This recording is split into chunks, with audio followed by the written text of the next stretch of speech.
Tonight, health authorities investigating one suspected COVID-19 vaccine-related death in Jamaica.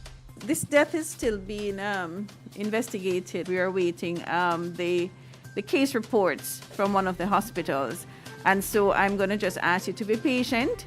And once we have gotten all the information, then we will share it. The island recorded 5 new COVID-19 fatalities yesterday, increasing the total of fatalities from the virus now to 697, while 186 new cases were recorded. Still tonight, detectives attached to the Grange Hill Police in Westmoreland are investigating the circumstances surrounding the fatal shooting of 3 men in Crowder District last night.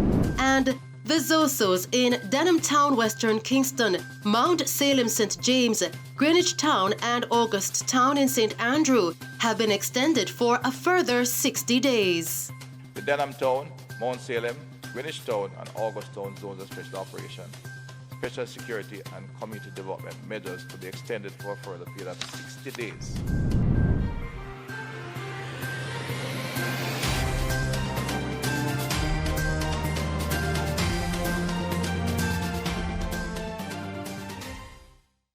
Good evening. Health authorities say they are now investigating one suspected COVID-19 vaccine-related death in Jamaica.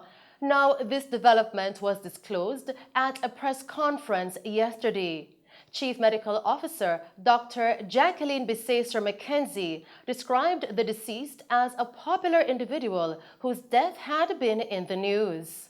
So this death is still being investigated, Janet, and we don't have all the information. I don't want to share some of the information with you. I mean, it was a very popular case in the news, and a lot of information has been out there already. But from our point, once we have gotten, I have said in the last press brief that we are waiting the case reports from one of the hospitals. And so I'm going to just ask you to be patient. And once we have gotten all the information, then we will share it. At the same time, Permanent Secretary in the Health Ministry, Dunstan Bryan, was insistent that the cause of death had not yet been concluded. A lot of compensation for persons who would have had severe or severe outcomes from vaccination. As you know, we already signed the indemnity agreement for the manufacturers, and the government has taken full responsibility for the effects of vaccination within the country. So yes, we would, once it is determined that the ill effect is a cause of vaccination, the government would then go through the process of determining through the legal avenue the levels of compensation that would accrue to the family or the individual. However, I must, from an administrative perspective on this matter, state categorically that as at this point in time, there are no deaths that have been linked to vaccination, none whatsoever. And therefore, the government at this point in time is not in the process or not in the has not activated any of its legislative or legal arrangements for compensation. Meanwhile, Director of Family Health, Dr. Melody Ennis, revealed that 4 other persons had adverse reactions to the vaccine, with one being immobilized for hours, reportedly experiencing severe muscle pain, and 3 reporting severe allergic reactions. When we look at serious reports, we look at hospitalization, we also look at deaths as indicated by our CMO, and we look at disability. So we had 5 persons who would have been in that grouping. So 1 would have been the death, 2 would have been severe allergic reactions. That's 3. 1 person would have had severe muscle pain and would be immobilized for about 24 to 36 hours. And the fifth and final person also had an allergic reaction. However, was just observed in hospital and not admitted. So that's the breakdown of the persons that we have categorized as being serious. Since March, some 135,473 persons have received the COVID-19 vaccine in Jamaica. According to Ennis, younger persons experienced the most side effects. In the meantime, the number of COVID-19 cases, deaths, and hospitalizations are decreasing. But Chief Epidemiologist Dr. Karen Webster Carr said it would require weeks and months of this trend before normality may be restored. On his part, the Health and Wellness Minister is urging persons to get vaccinated when they are able to do so, as this does help to protect individuals from the virus. Very important information that the country absorbs and recognizes that a single dose of the vaccine does not make 100% protection for you. A single dose gives you, in some respects, a greater responsibility to those around you, your loved ones, your friends, because while you may enjoy some protection, not just in avoiding the virus, but in terms of your response to the virus if you were to get it, may not make you as ill. The reality is you can certainly pass it on to your mother, your aunt, your uncle, your best friend, and they, if they don't have similar protection, could fare much worse than you. The second point is, this to my mind is a justification for you to encourage those around you who have not gotten their vaccine to get it when it is available next and when we announce whether the next blitz or the locations.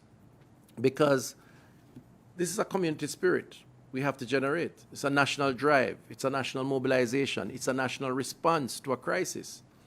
We all need to be protected for each of us to feel protected. It's a one for all for one type of scenario. Meanwhile, Jamaica yesterday recorded 5 new COVID-19 fatalities, increasing the total of deaths from the virus now to 697. The deceased are 3 females aged 60, 74, and 83 years, and 2 males aged 64 and 84 years, all from Kingston and St. Andrew. 5 more fatalities are under investigation. Meanwhile, there were 186 new cases, pushing the total to 43,240, of which 22,864 are active.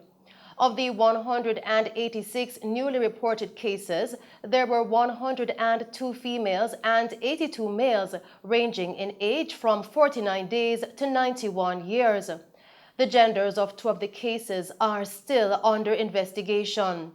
The cases were recorded in Kingston and St. Andrew with 59 cases, St. Catherine recorded 28 cases, Manchester 19 cases, Clarendon recorded 18 cases, St. Anne 14, St. Elizabeth 13, St. James, Westmoreland, and St. Thomas recorded 9 cases each. St. Mary recorded 5 cases, Portland recorded 2 cases, and Trelawney recorded 1 case. In the meantime, there were 121 more recoveries, increasing the total of recovered persons now to 19,369. In other news tonight, leader of the Jamaica Labour Party, JLP, Andrew Holness, has directed the party's secretariat to meet with Westmoreland Central's Member of Parliament, George Wright, to discuss assault allegations against him. Wright was interviewed by law enforcement officers at the Freeport Police Station in St. James yesterday as investigators probe an assault of a woman that was captured on closed-circuit television. He was named as a person of interest in the matter. The woman filed a report to the police. Wright was released without being charged after being interviewed.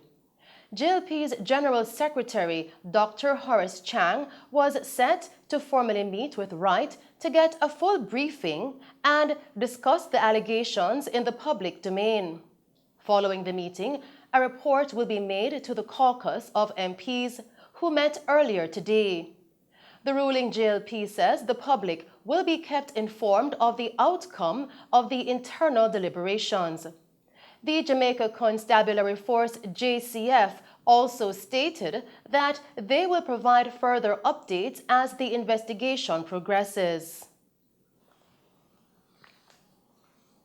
Still making Mello TV news, detectives attached to the Grange Hill Police in Westmoreland are investigating the circumstances surrounding the fatal shooting of 3 men in Crowder District last night. Investigators have not yet released their identities. They indicated that 2 of the men were found inside their homes and the other man along a roadway. Police reports are that at approximately 10:30 p.m., a group of heavily armed men went on a shooting spree in Crowder District. Residents alerted the police after the armed men were seen opening fire upon several homes in the community. The police rushed to the scene and conducted a search operation.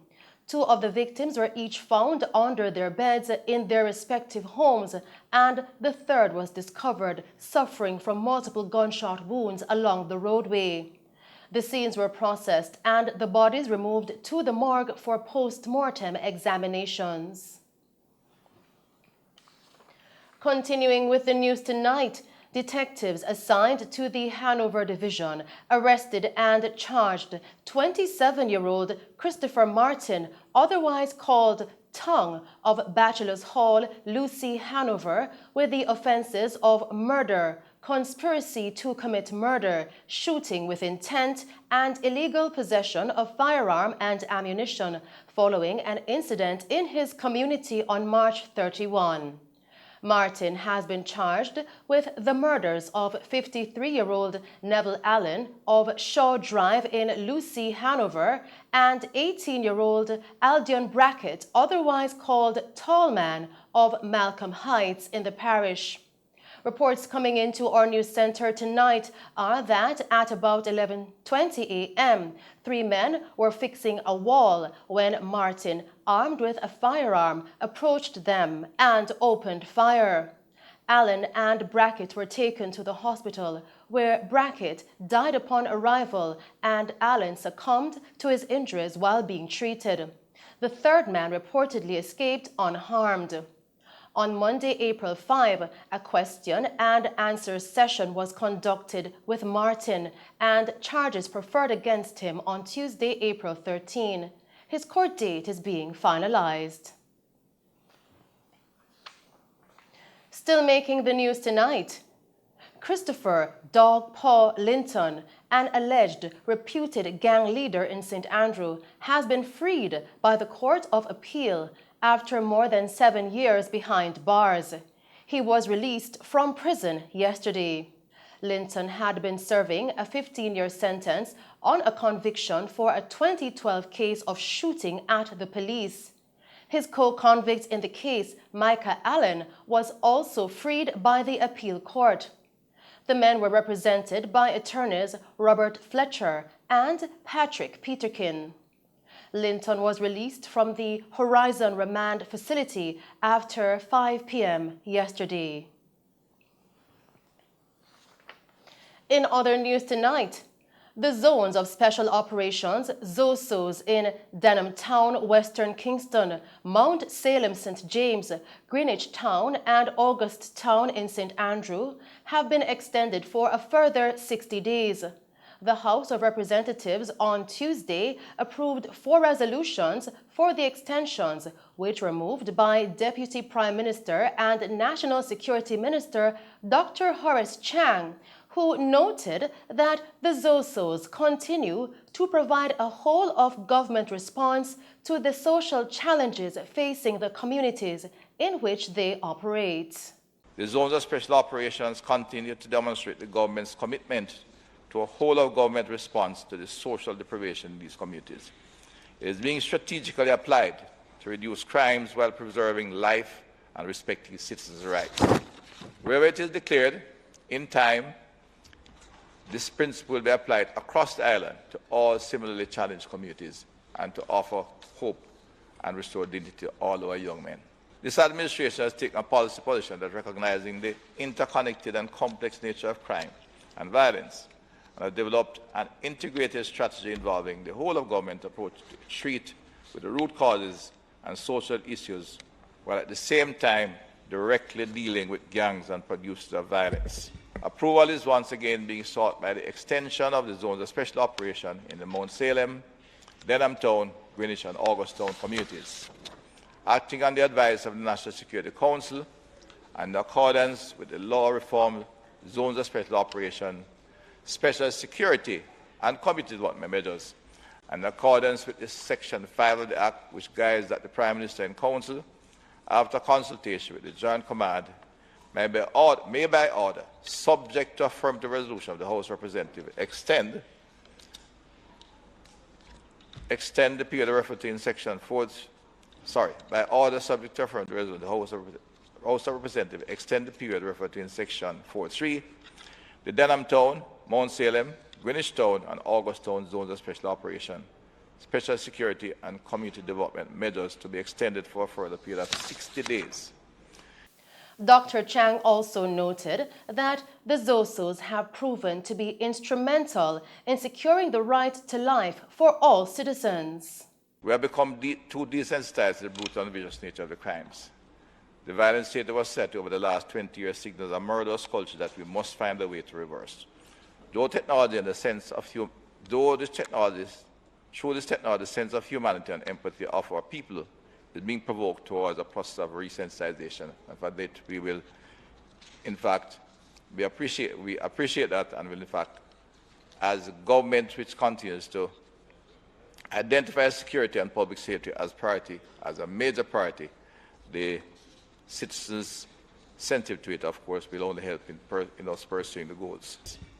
To this end, the concept of zones of special operation has proven itself to secure the right to life of all citizens, to build confidence in legitimate state structures, and re-establish an overwhelming sense of citizenship in the place of fear.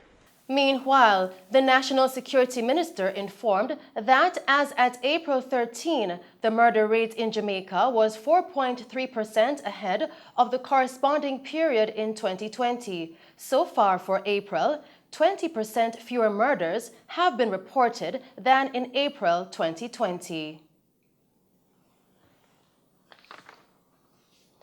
Still tonight, the police are advising the public to be mindful of persons who are advertising phones, gadgets, and other items for sale on social media platforms, mainly Instagram. These individuals are reportedly requesting that payment be made via a deposit or transfer to a bank account.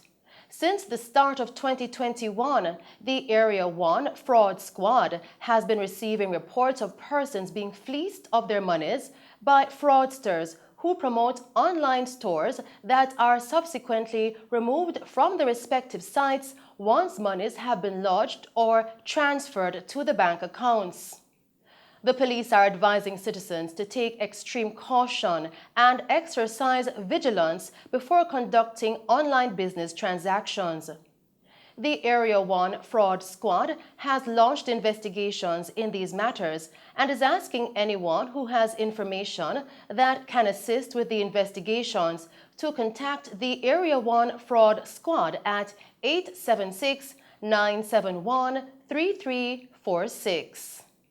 And those are some of the stories making news. We will return with other stories as Prime Minister Andrew Holness says the government plans to invest in the entertainment industry and farmers are being urged to consult with the Rural Agricultural Development Authority, RADA, when establishing crops to prevent an oversupply of a particular produce. But first, we'll take a break and then join Christopher Scott with the very latest in sports.